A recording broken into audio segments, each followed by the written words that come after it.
열매를 드리게 하소서. 오늘 추석 명절을 앞에 두고 말씀을 대언하겠습니다. 참모든 나라의 역사에 보게 되면 되게 먼 나라 아닌 가까운 나라끼리는 서로 분쟁을 계속하고 국경 다툼을 비롯해서 인종 다툼 이런 것들이 많아서 늘 불편한 관계가 계속됩니다만 역시 우리나라도 그런 얘기는 아니라고 봅니다. 가장 큰 거리에 가장 가까운 거리에 있으면서도 불구하고 가장 원격지간이라고 할까요? 개와 고양이처럼 만나면 으르렁거리고 싸우게 되는 관계가 한일 관계, 곧 한국과 오늘 우리 일본과의 관계입니다. 또는 우리가 중국과 한국과의 관계도 그럴 수 있다고 봅니다. 여하튼 그래서 오늘 우리는 이 문화적으로, 지리적으로, 역사적으로 모든 방면에 있어서 가까운 관계이면서도 불구하고 가장 뼈아픈 사건과 역사를 가지고 있는 것이 바로 한일간이다. 그래서 오늘 조금 잠깐 설교를 이 한일간의 관계에서부터 시작합니다. 학자들에 의하면 일본 고대사는 많이 감춰져 있고 숨겨져 있다고 합니다.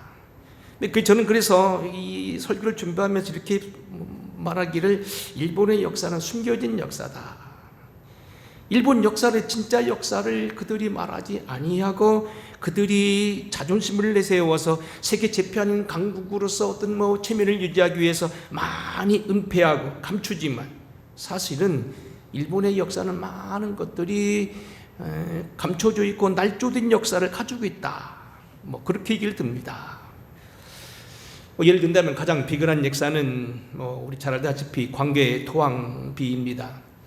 저희 집에도 무겁지만 중국을 여행하면서 광개 토왕비 파는 것을 이만한 걸 갖다 놓고 지금 늘 쳐다보고 있습니다만 이 광개 토왕비의 중요한 내용이 사면에 꽉 한자로 전부 역사를 이 고대 근동의 역사를 다 썼는데 그 중에 한국과 일본의 역사를 누가 지원하고 파내버리고 일본에 유리하게 썼는데 그것은 일본의 어떤 주둔 군사에 의해서 그렇게 날조되었다고 보는 것들이 거의 정설입니다.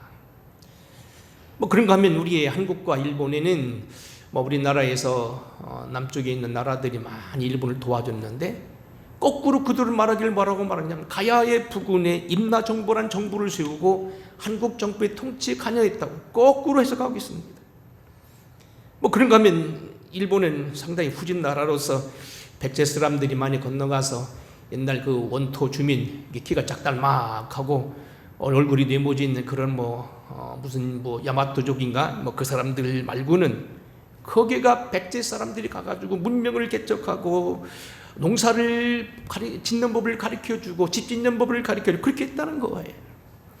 그래서 백제 이후에 많은 엘리트들이 큰 무리를 지어서 일본에 가서 돕기도 하고 그래서 심지어는 얼마나 가까웠냐면 백제 문영왕은 일본에서 나와서 일본에서 다시 와서 왕료로 됐고 그의 아들인 성왕의 시대에 성왕의 동생이 당시 일본의 왕이었다는 사실이 오늘날 거의 정확합니다.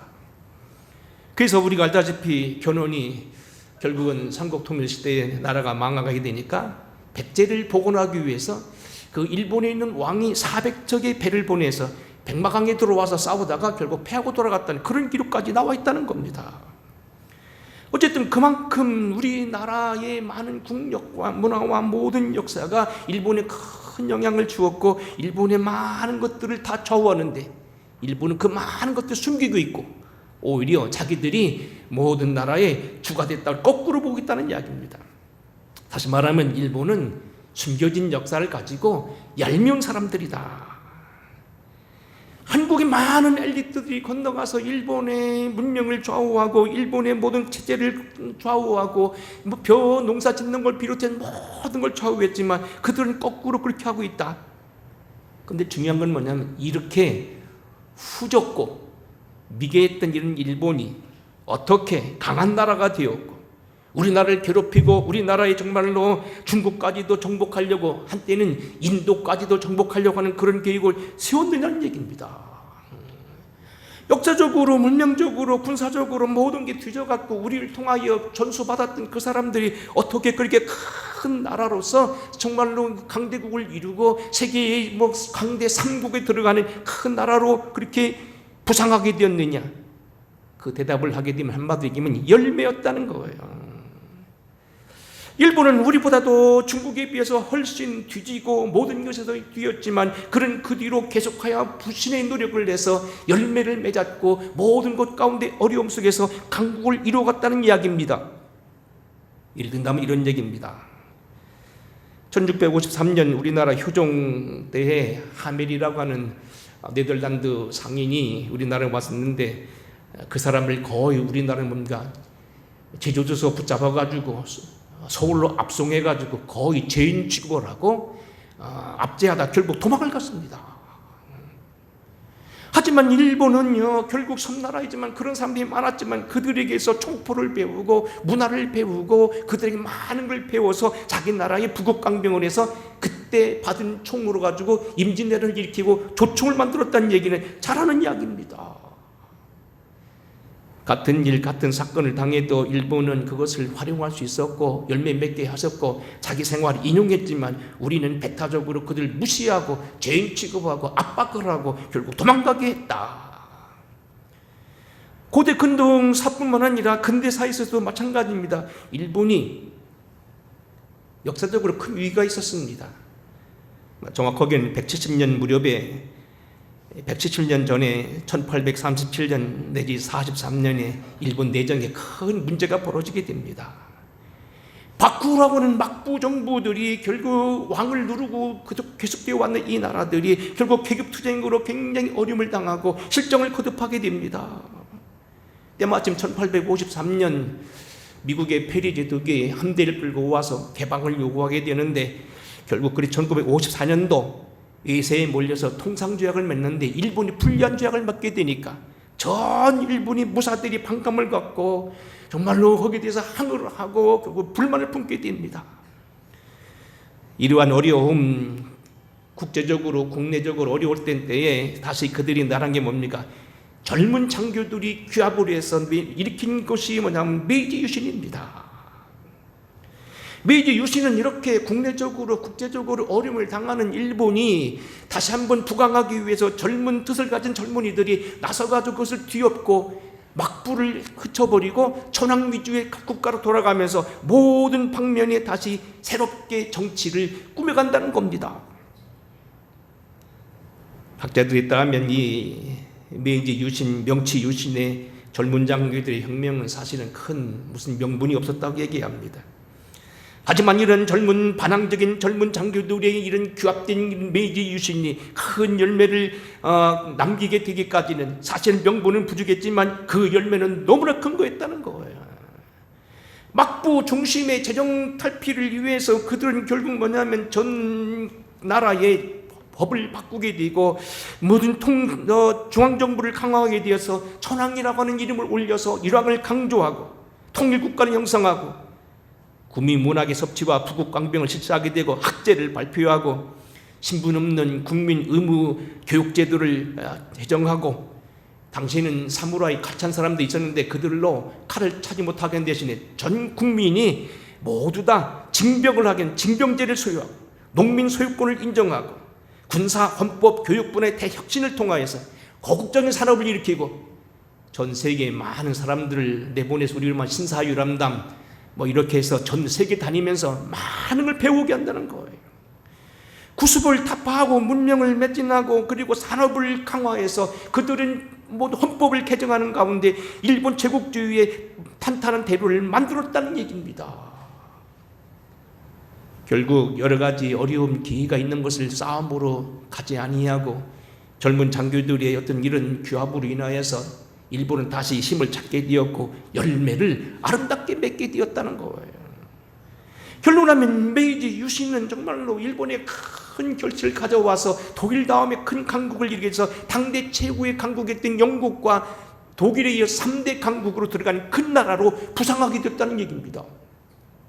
열매가 좋아서 얄미운 일본이 강국이 됐다는 이야기입니다.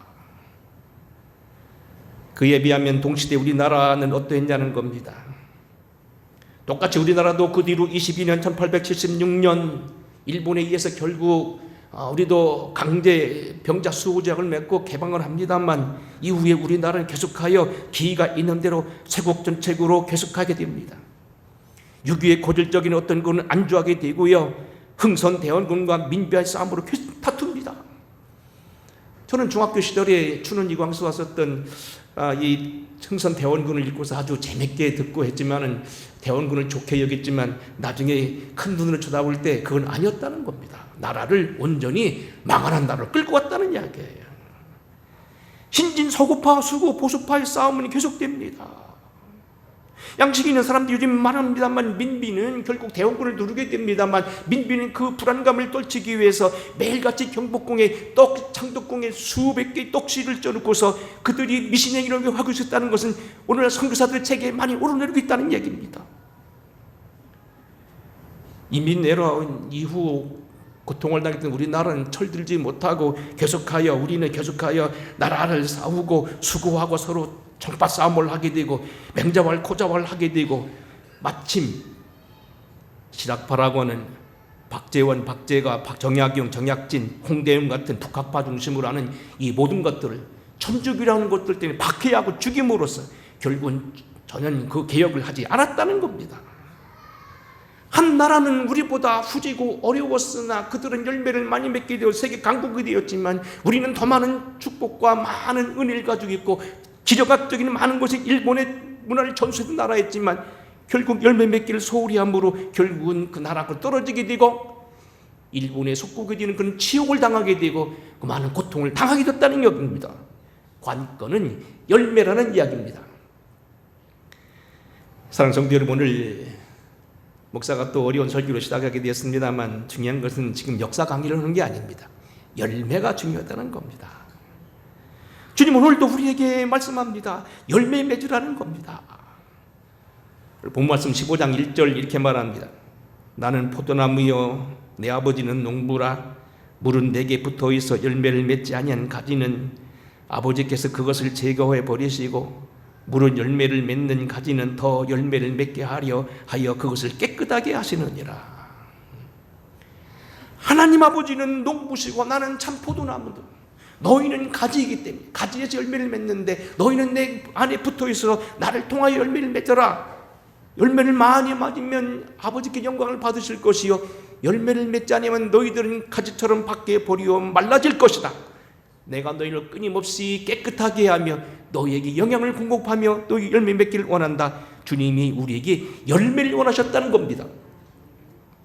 열매를 많이 맺으면 아버지께서 영광을 받을 것이요 우리가 제자가 되지만 열매를 맺지 아니하면 나와 상관없다. 내 제자가 아니다. 영광도 받지 못한다. 그런 말씀이에요. 물은 내게 있어 열매를 맺지 아니하는 가지는 아버지께서 제하여 버리시고 물은 열매를 맺는 가지는 더 열매를 맺게 하려 하여 그것을 깨끗하게 하시느니라. 너희가 열매를 많이 맺으면 내 아버지께서 영광을 받으실 것이요 너희는 내 제자가 되리라. 아버지께서 나를 사랑하신 것 같이 너희도 사랑하였으니 나의 사랑 안에 거하라. 누가복음 13장 6절 이하에 있는 소위 유해받은 무화과나무의 비유를 보시기 바랍니다. 포도원적이 이르되 내가 3년을 와서 이 무화과나무에게 열매를 구하되었지 못하니 찍어버리리라 하니라. 하나님이 우리에게 포도원을 가꾸시고 열매를 넣고 거기다 포도나무 심고 무화과나무 심는 이유는 뭐냐면 열매 맺기를 원했다는 겁니다. 하지만 열매를 맺지 못하니까 3년이 지나니까 주인이 도끼를 들고 와 찍어버리겠다고 했다는 이야기입니다. 내가 너희를 택한 곳이 아니여 내가 너희를 택하여 세웠나니 이는 너희로 가서 열매를 맺게 하고 또 너희 열매가 항상 있게 하여 내 이름으로 아버지께 무엇을 구하든지 다 받게 하려 함이라. 어쨌든 우리가 기도의 열매, 신앙의 열매, 아름다운 인격의 열매, 모든 열매를 맺기 원하신다는 겁니다. 농부이신 주님께서 우리에게 열매 맺기를 원하셨다는 이야기는 마태복음 21장에 보게 되면 아주 뼈저리게 나타납니다. 이렇게 표현하고 있습니다. 이른 아침에 성으로 들어오실 때에 시장하신지라 길가에서 한 무화과나무를 보시고 그리로 가사 잎사귀 밖에는 아무것도 찾지 못하시고 나무에게 이르시되 이제 영원토록 내가 열매를 못하리라 하시니 무화과 나무가 즉시 마르니라. 물론 이 비유는 당시 이스라엘을 말하고 있는 것이 때가 되지 않은데도 불구하고 주님은 열매를 찾기만 하셨는데 열매가 없이 잎만 무성한 나무를 보고서 주님은 화를 내시고 저주했다는 얘기입니다. 우리의 신앙생활이 몇 년이 되어도 정말 이런 열매가 없다면 절대로 하나님께서는 좋아하지 아니하신다는 겁니다.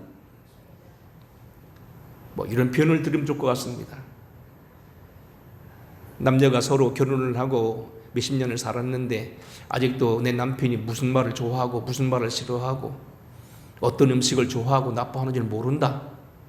빵점만으로랍니다. 거꾸로 우리 아내가 뭘 싫어하고 뭘 제일 좋아하고 어떤 것을 좋아하고 어떤 것을 사랑하고 좋아하는지를 모른다. 그건 빵점 남편입니다. 주님이 무엇을 좋아하시느냐? 열매를 좋아하신다는 거예요. 우리를 이웃 세우신 이유는 열매를 찾으신다는 이야기입니다. 열매를 찾지 못함으로 그를 위해서 저주하셨다는 겁니다. 열매를 많이면 너희가 아버지께 영광을 돌릴 것이고 내 제자가 되리라. 다시 반복합니다만 열매를 맺지 못하면 제자가 아니라는 겁니다. 나와는 관계없는 사람이라는 겁니다. 나는 너를 모른다고 할 수 있다는 겁니다. 그럼 가장 중요한 건 이미 다마 해답은 나왔습니다만 묻겠습니다. 어떻게 열매를 드릴 수 있을까? 일본이라는 나라가 우리보다도 굉장히 후진하고 모든 것에 다 조건이 떨어지게 되고 섬나라로 이루어서 통일도 이루지 못하고 큰 섬 4개에다 수천 개의 섬으로 되어 있고 정말로 모든 걸 불편한 그들이 뒤졌지만 문명의 사건 속에서 그들은 그 어려운 기회를 오히려 기회를 삼고 열매를 맺어서 큰 나라가 되었다 한다면 어떻게 우리는 열매를 맺을 수 있냐는 얘기입니다. 많은 좋은 조건을 가지고 있음에도 불구하고 열매를 맺지 못하여 창피를 당하고 수욕을 당했던 한국은 어떻게 해야 되겠냐는 겁니다. 어떻게 열매를 맺을까? 오늘 일반적인 상식이 아니라 본문에서 찾아보겠습니다. 첫째는 가지에 붙어 있어야 됩니다. 우리 다시 한번 1절 2절 읽어보겠습니다. 1절 2절 자 시작. 나는 참 포도나무요 내 아버지는 농부라. 물은 내게 붙어있어 열매를 맺지 아니하는 가지는 아버지께서 그것을 제거해 버리시고 물은 열매를 맺는 가지는 더 열매를 맺게 하려 하여 그것을 깨끗하게 하시느니라. 지금도 제가 기억합니다. 제 고향에 가면 텃밭이 하나 있는데 그 텃밭에 큰 미루나무 아람들이 드는 그런 미루나무가 있었습니다. 제 초등학교 4학년 때인가 제 아버님이 그것을 결국은 베어버리셨습니다. 얻는 것보다는 여러 가지 그늘 그렇다고 해서 베는 거 봤는데요. 나무가 이게 밭에 이렇게 길게 누워 있었어요. 그런데요, 한 5년 6년간 싹이 나더라고요. 근데 그 나무는 사실은 죽은 나무라는 거예요. 왜? 밑둥이 끊어졌고 가지가 잘라져 나왔기 때문에 그렇다는 거예요. 나는 참 포도나무요 내 아버지께서는 농부라. 물은 내게 붙어있지 아니하며 열매를 맺지 아니한 가지는 아버지께서 그것을 제어버리시고. 꼭 그 말합니다. 또 4절로 넘어가겠습니다. 같이 읽어보겠습니다. 4절로 7절입니다 시작. 내 안에 거하라 나도 너희 안에 거하리라. 가지가 포도나무에 붙어있지 아니하면 스스로 열매를 맺을 수 없음 같이 너희도 내 안에 있지 아니하며 그러하리라. 나는 포도나무요 너희는 가지라. 내 안에 내가 그 안에 거하면 사람이 열매를 많이 맺나니 나를 떠나서는 너희가 아무것도 할 수 없습니다. 사람이 내 안에 거하지 아니하면 가지처럼 밖에 버려져 마르나니 사람들이 그것을 모아다가 불에 던져 사르니라. 너희가 내 안에 거하고 내 말이 너 안에 거하면 무엇이든지 원하는 대로 구하라. 그리하면 이루리라. 너희가 내 안에 있어야 열매를 맺고 나를 떠나면 너희는 결국 몸대 밖에 버리고 말라진다는 겁니다. 나를 떠나서 맺을 수 없다는 겁니다. 내 안에 거해야 된다는 겁니다. 계속해 나오는 뭐냐면 내 안에 있어야 된다는 얘기고 내 안에 거해야 된다는 얘기고 내 안에 붙어 있어야 된다는 말입니다. 다 같은 말입니다. 떨어지면 안 된다는 겁니다. 늘 주님 앞에 양분을 취하는 그런 관계를 맺어야 된다는 얘기입니다. 우리 주님은 참 설교를 쉽게 하셨어요. 목사들은 이제 교인들이 하도 들은 설교만 듣는다고 하니까 오히려 뱅뱅 돌려서 어려운 설교를 하고 일본에 대한 이야기를 하고 하지만 사실은 뭡니까? 주님은 아주 쉽게 설교했어요. 울창한 숲에 가서 아무리 큰 열매를 맺는다 하더라도 열매 없는 줄기 없는 가지는 아무것도 없다는 겁니다. 줄기에 붙어있지 않고 가지 맺는 열매는 없다는 얘기고요, 거기서 그런 것은 없다는 얘기입니다. 전에 제가 이 앞에 전도할 여러 가지 조건이 안 돼서 그냥 제가 금년에는 좀 쉬고 있습니다만, 한 몇 달 동안 이게 전도하면서 전도지를 여러 개 만들었어요. 같은 사람이 늘 같은 시간에 가니까 그래서 전도지를 한 전에 있던 거 한 20개 정도를 만들어 놨는데, 첫 번째 그 전도지가 뭐냐면 나무를 보아 열매를 위해서요. 전 세계 위인들을 보라는 얘기입니다. 세계에 흩어져 있는 많은 위인들이 사실 다 그게 뭐냐면 어떤 나무에 붙어 있었느냐, 그들이 역사적으로 유명했던 인물들이 다 하나님께 붙어 있던 인물들이다, 소위 말하자면 기독교인들이었다는 겁니다. 물론 서양의 문명이 기독교이기 때문에 그런 것만은 아닙니다. 우리가 보아도 기독교인은 정말로 위대합니다. 저는 특별히 안 믿는 가정에서 태어났고요, 사실 대학 때까지 예수 믿으려고 생각도 안 했던 사람이기 때문에 너무나 그것이 극명합니다. 아브라함 링컨 대통령이라든지 아이젠하워, 그다음 적십자 운동을 배웠던 앙리 뒤낭, 유명했던 그 간호원이 출신이었던 나이팅게일, 유명한 탐험가이면서도 유명한 신앙인이었고 복지가였던 아문젠, 그리고 아프리카 탐험가 알려진 리빙스턴 선교사입니다. 알버토 슈바이처 박사학연 4개임에도 불구하고 가봉 봉구를 찾아가 자기 생명을 드렸던 훌륭한 의인입니다. 가가와 도요이코 일본 사람이면 하천풍은 세계적인 의인입니다. 유명한 과학가, 화가, 사회복지가, 자선가, 정치가들이 무수한 사람들이 신앙인들이었어요. 그들을 말하기를 뭡니까? 유명한 그 슈바이처 박사 같은 경우는 결국 뭡니까? 나사로라고 하는 그러한 아프리카의 거지들이 결국 유럽의 대문에 앉아서 그를 헐레를 핥고 있다는 겁니다. 그런 불쌍한 사람들을 위해서 자기 생명을 나눠줘야 된다는 얘기입니다. 생명의 경에 하나님이 주신 생명 그대로 나만 소유할 수 없다는 겁니다. 결국 그들은 모든 문명의 모든 걸 다 버려두고 무슨 시련을 당했다든지 사업이 실패를 당했다든지 그런 사람도 아니었습니다. 박사학위가 4개나 있던 사람이고요, 당시 세계 최대 파이프 오르가니스트, 요즘 말하는 뭡니까? 세종문화회관에서 하면 수천 명씩 와가지고 돈을 몇억 원씩 벌 수 있는 그런 귀재였습니다. 그럼에도 불구하고 다 모든 걸 버려두고 밀림을 찾아 나섰습니다. 유명했던 정치인 조지 워싱턴을 비롯해서 토마스 제퍼슨은요, 제퍼슨 성경이라고, 그가 성경에 몇 명을 자주 성경을 만들 정도였습니다. 아주 독실한 신앙가입니다. 윌슨 대통령, 루스벨트 대통령, 그 다음에 성어고세 토마스 아퀴나스, 성 프란시스, 안토니우스, 베네딕투스, 그레고리우스, 암브로시우스, 특별히 그레고리우스, 암브로시우스는 로마 시장 출신들입니다. 세상에 전 세계 가장 강대국이었던 로마 시장이라면 얼마나 대단한 사람입니까? 다 포기하고 수도사가 되었습니다. 알거지가 되었습니다. 결국 그들은 사람들이 알아보고 다시 교황으로 세웠습니다만 어쨌든 그런 사람들, 살았던 사람들입니다. 마틴 루터, 갈빈, 그리고 잔다르크, 성테레사 수녀, 존 버년, 존 웨슬리, 게테, 파우스였던 게테, 존 밀턴,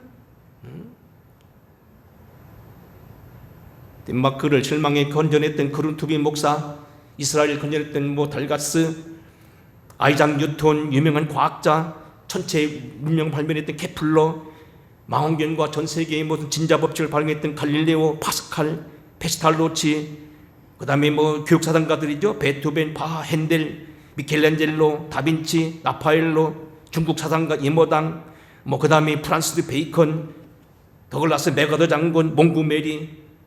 메가더 장군 같은 경우는요, 그 어려운 2차 대전 속에서도 아침 저녁 성경을 꼭 읽었다는 겁니다. 유명한 일을 많이 남겼습니다. 나라를 위해서 헌질했던 한국의 사람들, 이승만 대통령 대단한 사람입니다.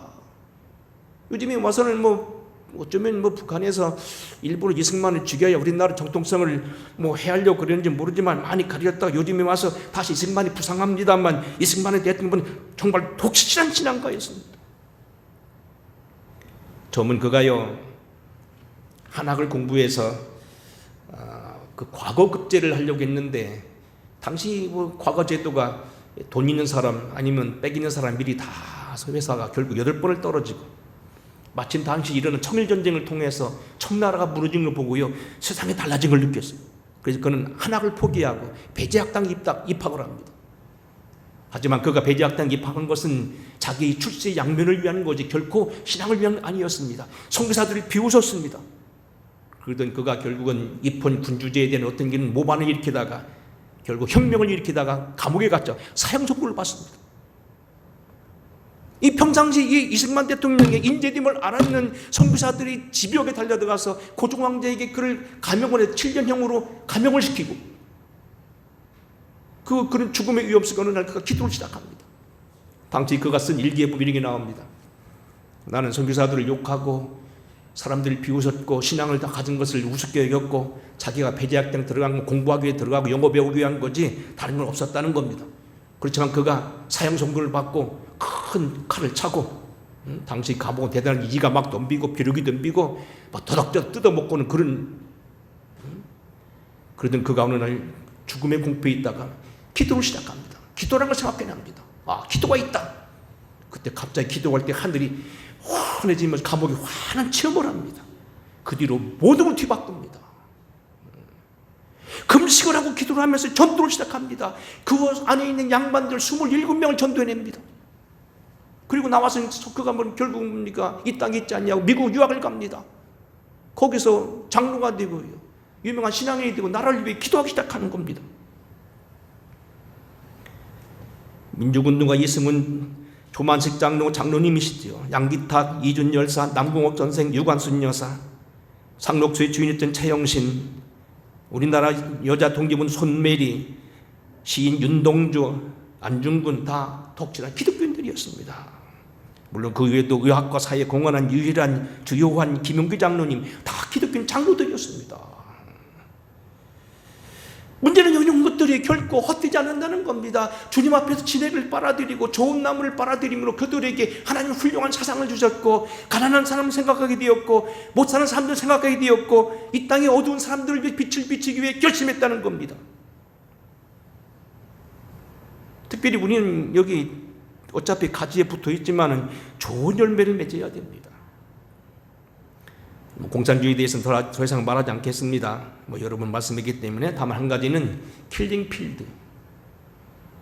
공산주의에 대한 매력을 느낄 수도 있고, 때로는 모든 사람 다 잘 산다고 하니까 피곤해 지치고 가난한 사람들이 환상같이 느껴질 수 있지만, 거기는 사실은 더 많은 차별이 근무한다는 거.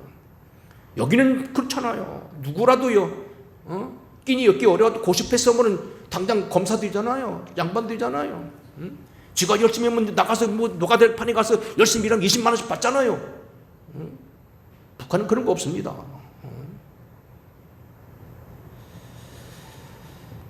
종교적으로도 마찬가지입니다.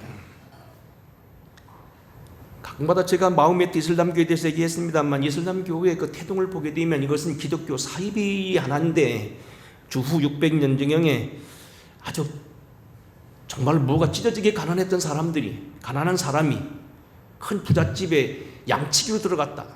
그 부잣집 양치기 부인이 카자흐라는 분이 큰 부잣집 다시 말해 미망인이었습니다.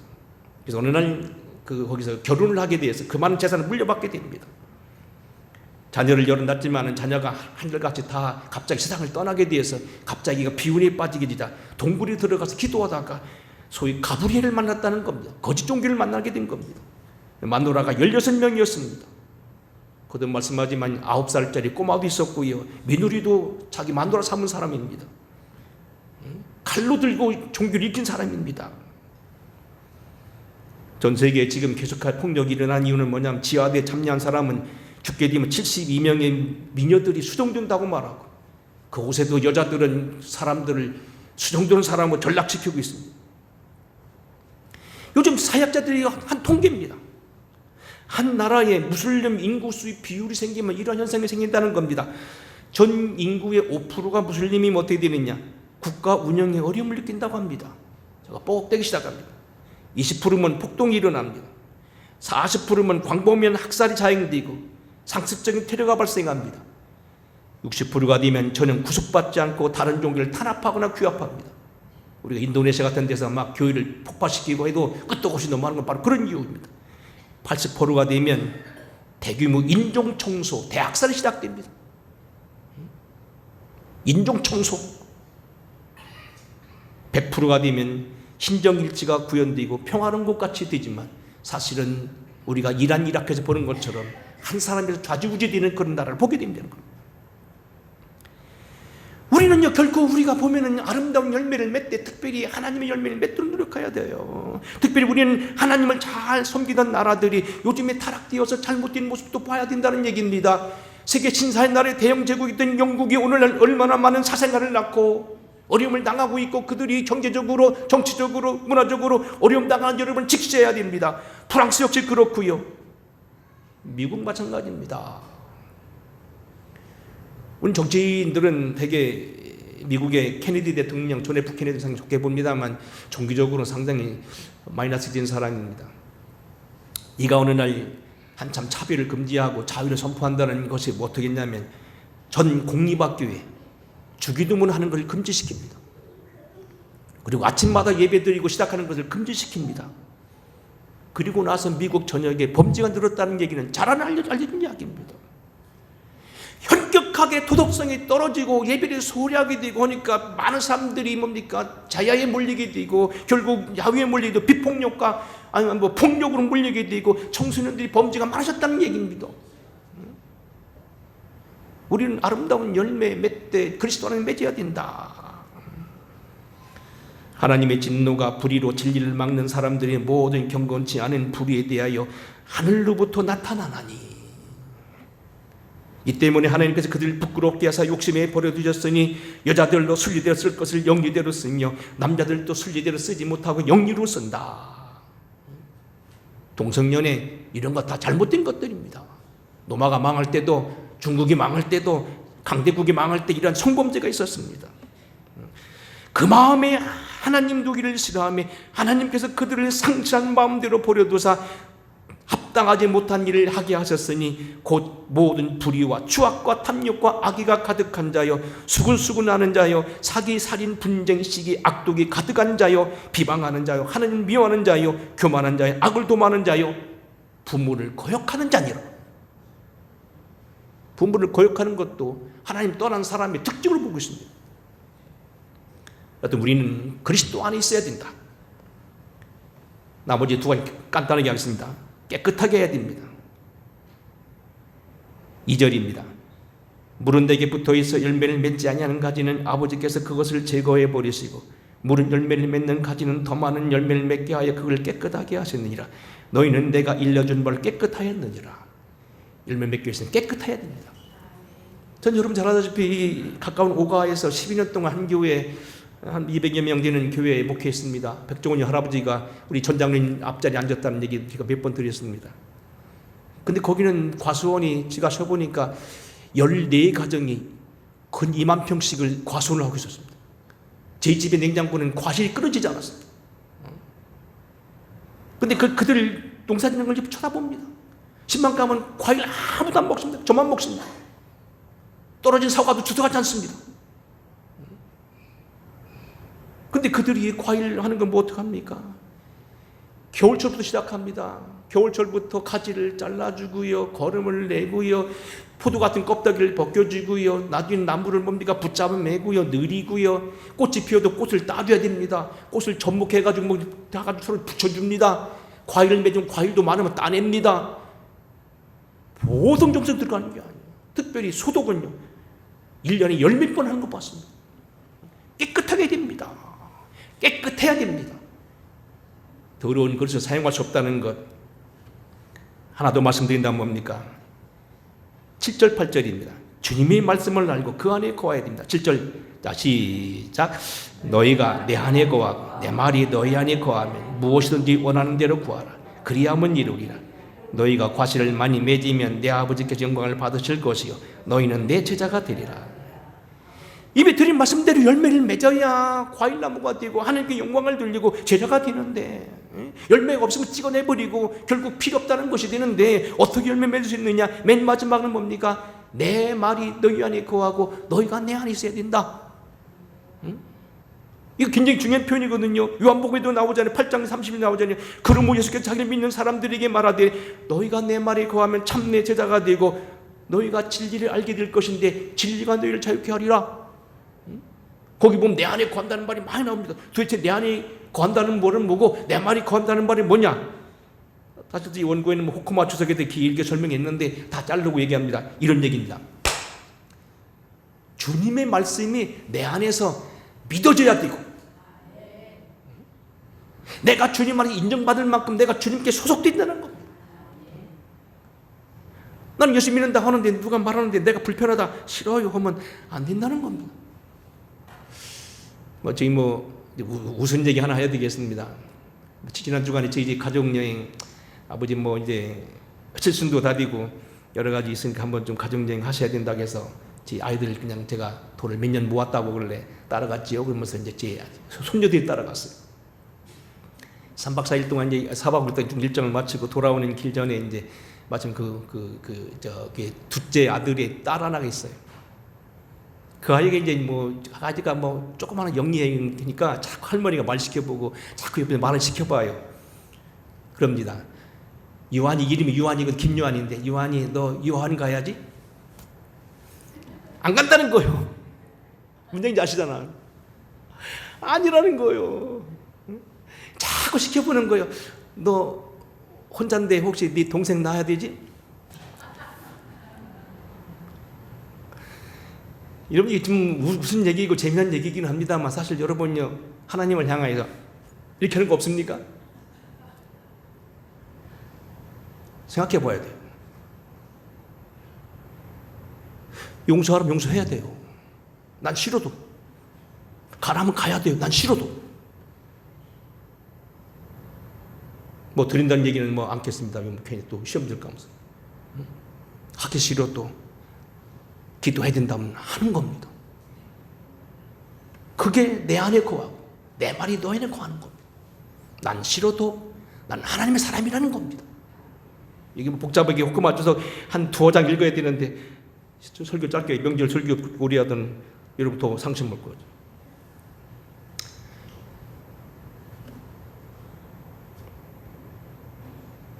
가을이 되었습니다.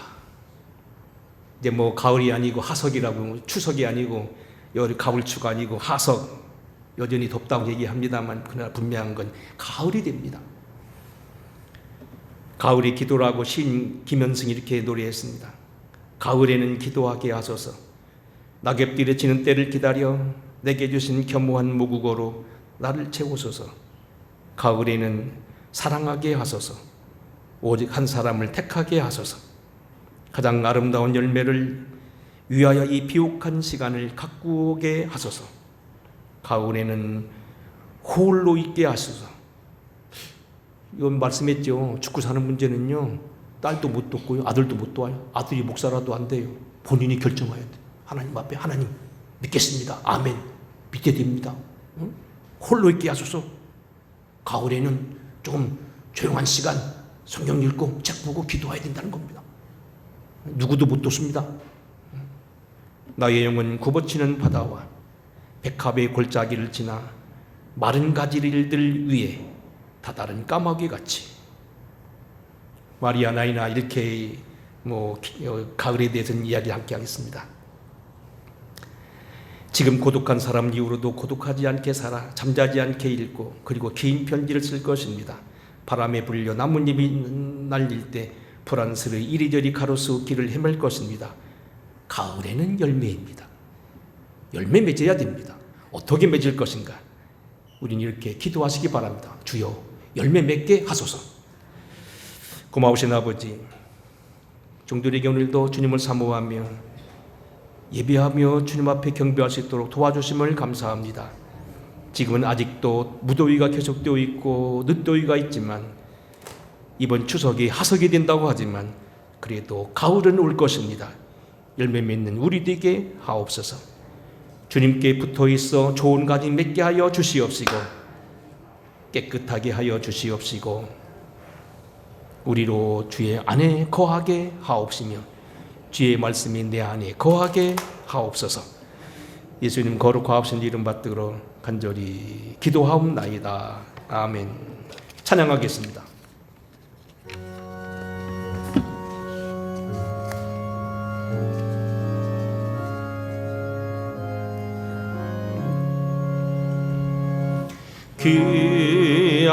귀하신 주여 날 붙드사 주께로 날마다 더 가까이 저 배는 나라 나 올라가 그 주의 품 안에 늘 안기어 영생의 복 받기 원합니다.